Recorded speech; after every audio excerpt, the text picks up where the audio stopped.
अस्सलामुअलैकुम वरहमतुल्लाहि वबरकातुहू। Welcome back to my channel one life with Shazal. ਤੇ ਜਿੱਦਾਂ ਕਿ ਅੱਜ ਮੈਂ ਨਵੇਂ ਵਲੌਗ ਦੇ ਵਿੱਚ ਸਾਰਿਆਂ ਨੂੰ ਜੀ ਆਇਆਂ ਨੂੰ ਕਹਿਣਾ ਵਾਂ ਕਿ ਅੱਜ ਮੈਂ ਜਿਸ ਮੌਜੂ ਤੇ ਗੱਲ ਕਰਾਂਗਾ ਉਹ ਇਹ ਵੇ ਕਿ ਅਗਰ ਰੋਡ ਦੇ ਉੱਤੇ ਚਲਦੀ ਗੱਡੀ ਖਰਾਬ ਹੋ ਜਾਵੇ ਤੇ ਕਿੰਨੇ ਮਸਾਇਲ ਆਉਂਦੇ ਨੇ ਤੇ ਮੁਸ਼ਕਲਾਂ ਕਿੰਨੀਆਂ ਨੇ ਤੇ ਇਸ ਤੋਂ ਇਲਾਵਾ ਕੀ ਆਸਾਨ ਤਰੀਕੇ ਦੇ ਨਾਲ ਹੱਲ ਕੀ ਨੇ। अगर तुसी आप खुद कोशिश कर सकते हो तो बेहतर है, अगर नहीं कर सकते हो तो फिर किस तरह गड्डी नूं तुसी वर्षे तक लिजा सकते हो। ये सारियां चीज़ां जिद्दां कि मैं जुमेरात नूं गड्डी लैके जा रहा सी रियाज तो मजमे की तरफ, तो रास्ते चलती चलती गड्डी जी अचानक बंद हो गई तो कोई समझ नहीं आई।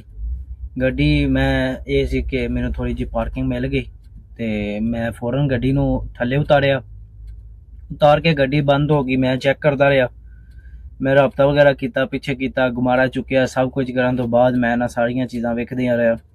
डीजल पंप चेक किया, डीजल अगे जा रहा, गड्डी बंद क्यों हुई है। सलफ नूं चेक किया, सलफ नहीं सी गेरदी पई, की वजह की बनी, सारा मैं अपना ना पूरा बस कुटिया। जिवें जिवें जिन्हें जिन्हें किया मैं सब कुछ किया, ठीक है। तो लेकिन मैनू कुछ भी समझ नहीं आई, ठीक है। तो इस तरह का मामला तो होना तो बंदा जा रहा हो कि बंदे दे एक ज़हन स्कैच होंदा है कि यार मैं ना अपनी मंजिल की तरफ जा रहा मां। इस चीज़ कोई बंदा नहीं ना सोचता है कि मैं रास्ते दे इस तरह का मसलन अग्गा किन्ने वेख्या होंदा है। सिंपल जी गल है, अग्गा किन्ने वेख्या, किसी ने वेख्या।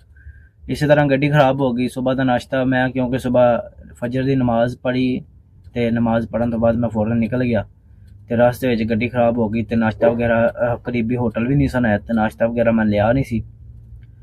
इत्थे उबलियां हुई चीज़ां जिहड़ियां ना पैकिंग दे विच मिल जांदियां ने, अनमोलीयम दे जिहड़े डब्बे हुंदे ने उन्हां दे विच पैक होए हुंदे ने ते ओह मिल जांदियां। मेरे कोल फिश पई सी जिहड़ी ओह मतलब आयल दे विच उबली होई ते आयल दे विच पई सी ते ऑप्शन सी, लेकिन खुबस मेरे कोल कल दे पे सन। खुबस हुंदे रोटी, ठीक है, जिहड़ी इत्थे अमूमन चलदी है ते खुबस कल दे पे सन। मेरे को मच्छी पई सी, मैं उन्होंने फ्राई किया, मच्छी पका के खा ली, सुबह का नाश्ता कर लिया। तकरीबन सुबह का भी नाश्ता की करना, गड्डी खराब हो गई, गड्डी के चक्कर च बई 11 बज गए। फिर नाश्ता किया, कोई नहीं समझ आई, ठीक है। फिर मैं थोड़ा जिहा वक्त करन तो बाद गड्डी मेरी स्टार्ट हुई एक दफ़ा, लेकिन उहदे च आवाज़ आवे पई। आवाज़ इस तरह की आती जिमें कि मोटरसाइकिल दे अगर तुहानूं आसान लफ्ज़ां दे दसां, जिवें मोटरसाइकिल दे करंक राड़ टुट जाए ना तो पता कर दी आवाज़ आती है, इस तरह गड्डी दे विच आवाज़ आती सी। तो मैनू कोई समझ नहीं सी आती भी। गड्डी एक दफ़ा स्टार्ट हुई, मैं थोड़ी रेस दी, गड्डी दे विच आवाज़ आती, मैं बंद करती, 2-3 बार स्टार्ट की हो गई तो मैं गड्डी नूं तोड़िया नहीं। मैनू समझ तो आती पई सी गड्डी जरा मसला करती पई, क्योंकि उहदे विच जिहड़ी आवाज़ आती पई है इंजन नूं कंप आए दी। मैं उत्थे खिलारी, ठीक है। कुछ टाइम गुजरिया, फिर गड्डी ऑटोमैटिक खुद ही बंद हो गई, लेकिन दोबारा स्टार्ट नहीं हुई। तो इत्थे ही मैं गड्डी जो ना बंद हो गई तो सुबह का तो नाश्ता कर लिया सी, अमूमन 11 बजे मैं तकरीबन किया, या अमूमन करी दा भी 11 बजे, 12-10-11 इन्ना टाइम हो जाता है। तो होया कुछ इस तरह, एक बंगाली सी या इंडियन सी, मैनू नहीं याद सही तरह, तो वह मेरे को आया तो क्योंकि रोड के उत्ते ट्रैफिक जी सी ना काफ़ी ज़्यादा, ट्राले की स्पीड 80 सी, बस की 100 वे तो जी छोटी कार 140 है। तो रोड के उत्ते अमूमन बंदे नहीं खिलाड़ते है, एक साइड पर गड्डी खलोती सी, तकरीबन इन समझ लो कि एक 20 को हट के खलोती सी गड्डी।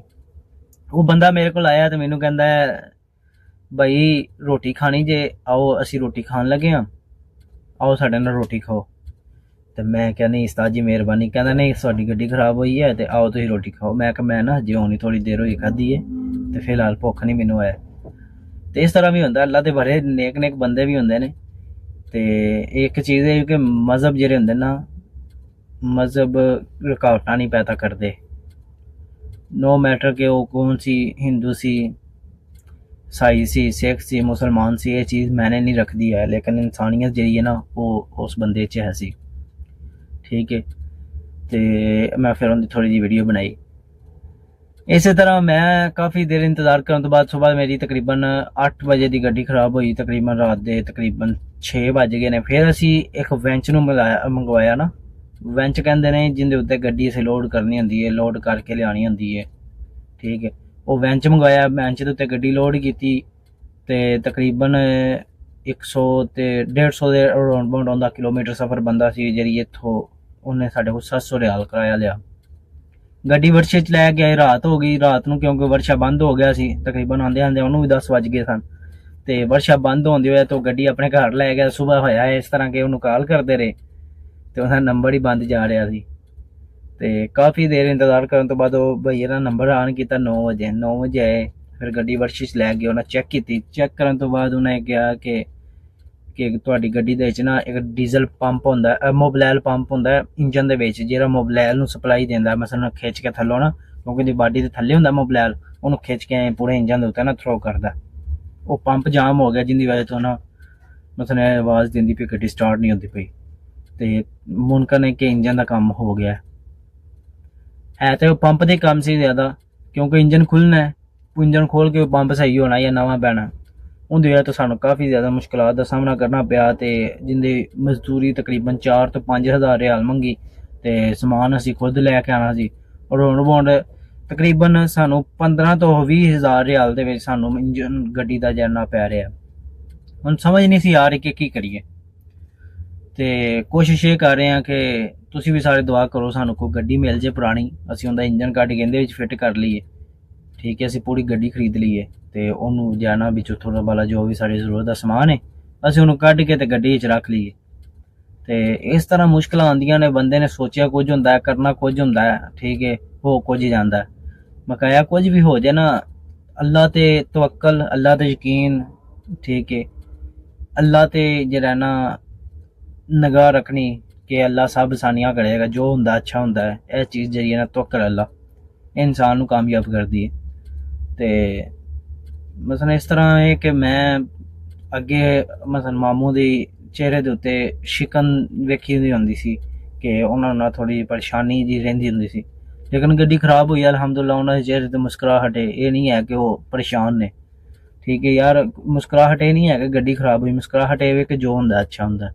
ਇਸੇ ਤਰ੍ਹਾਂ ਅੱਜ ਅਸੀਂ ਫਿਰ ਸਾਡੇ ਕੋਲ ਪਾਕਿਸਤਾਨ ਤੋਂ ਇੱਕ ਮਹਿਮਾਨ ਆਏ ਨੇ, ਤੇ ਮੈਂ ਜਿਹੜਾ ਵਿਹਲਾ ਸੀ ਤੇ ਮੈਂ ਲਿਆਂਦਾ ਗੋਸ਼ਤ, ਲਿਆਂਦਾ ਬੱਕਰਾ, ਲਿਆਂਦਾ ਤਕਰੀਬਨ 2 ਤੋਂ 2.5 ਕਿਲੋ ਹੈ, ਤੇ ਮੈਂ ਪਕਾ ਰਿਹਾ ਵਾਂ, ਬਿਲਕੁਲ ਕਾਲੀ ਮਾਲਿਸ਼ ਦੇ ਵਿੱਚ ਪਕਾ ਰਹੇ ਹਾਂ। ਅਸੀਂ ਮਹਿਮਾਨ ਦੀ ਖਿਦਮਤ ਕਰਾਂਗੇ ਤੇ ਬਕਾਇਆ ਆਪ ਇੰਜੋਏ ਕਰ ਰਹੇ ਹਾਂ। ਬਾਕੀ ਤੁਸੀਂ ਮੈਨੂੰ ਦੱਸੋ ਕਮੈਂਟ ਦੇ ਵਿੱਚ ਮੈਂ ਅਗਲੀ ਵੀਡੀਓ ਕਿਸ ਬਾਰੇ ਬਣਾਵਾਂ। ਅਗਰ ਤੁਹਾਨੂੰ ਮੇਰੀ ਵੀਡੀਓ ਚੰਗੀ ਲੱਗਦੀ ਹੈ, ਲਾਈਕ, ਕਮੈਂਟ ਤੇ ਸ਼ੇਅਰ ਕਰਨਾ ਨਹੀਂ ਭੁੱਲਣਾ। ਬਕਾਇਆ ਜਿੰਦੇ ਰਹੋ, ਵਸਦੇ ਰਹੋ, ਅੱਲਾ ਸਾਰਿਆਂ ਨੂੰ ਖੁਸ਼ ਰੱਖੇ। ਅੱਲਾ ਹਾਫਿਜ਼।